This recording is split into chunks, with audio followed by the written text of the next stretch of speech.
এই জয়কে নিজের ক্যারিয়ারের অন্যতম সেরা বললেন হামজা চৌধুরী। এগিয়ে রেখেছেন লেস্টার সিটির FA কাপ শিরোপা থেকেও। আর কোচ হাভিয়ের কাবরেরা এই সাফল্যকে স্বাভাবিক হিসেবে দেখছেন। ভারতকে নিয়মিত হারানোর সামর্থ্য এই দলের আছে বলে মনে করেন তিনি।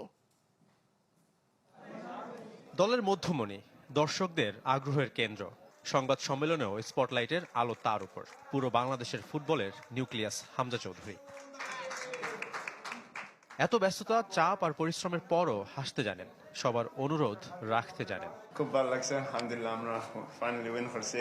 যে জয় স্বস্তির, ফুটবলে নতুন পথ দেখাতে চলেছে। তাই তো লেস্টারের হয়ে FA কাপ জয়ের চেয়েও এই জয়কে এগিয়ে রাখলেন বাংলাদেশের বৈশ্বিক তারকা। There's 180 million people that we all made happy today, so you can't really compete with that anywhere else. So yeah, it's definitely right up there with the FA Cup win. তবে অনেকদিন ধরে এমন দিনের আশা দেখানো কোচ হাবিয়ার কাবরেরাও এবার স্বস্তির নিঃশ্বাস ফেলতে পারছেন। এটাই সাধারণ হওয়ার কথা। আমি অনেক দিন থেকে বলে আসছি, আমরা যে কোনো সময় ভারতকে হারাতে পারি। পুরো অর্জন একটা টিম ওয়ার্ক। ম্যাচ সেরার পুরস্কার নেই, জনতার নায়ক হামজা হলেও কোচ একজনকে বেছে নিলেন না।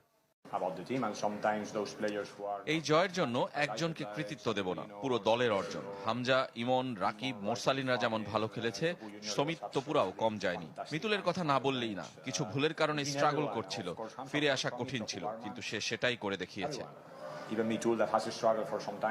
স্বপ্নের মতো একটা বছর শেষ করে হামজাও আপ্লুত, আশা দেখালেন নতুন ভবিষ্যতের। Definitely dream come true. You can have more than one dream, you know. So this is one of my dreams, and inshallah we'll qualify for a tournament very soon. I think we've showed we're capable as Amra Shab. So khali time and patience liya amra team build করতেছি। Hamza সমিতরা club ব্যস্ততায় ফিরে যাবেন England, কানাডায়। তবে মোরসালিন থাকবেন দেশেই জয়ের আনন্দকে উদযাপন করতে। আমরা অনেক বছর পর অলমোস্ট 22-23 ইয়ার্স লেটার আমরা একটা জয় পেয়েছি। আমাদের যে ডিফেন্ডার যারা আছে আমাদের টিমের, আমরা যেভাবে ডিফেন্স করছি, আমি আসলে মানে খুবই আমার প্রাইড লাগতেছে যে টিমে আমরা গোল কনসিড করিনি। আপাতত জাতীয় দলে বিরতি, 4 মাস পর আবারও দেখা হবে মার্চে।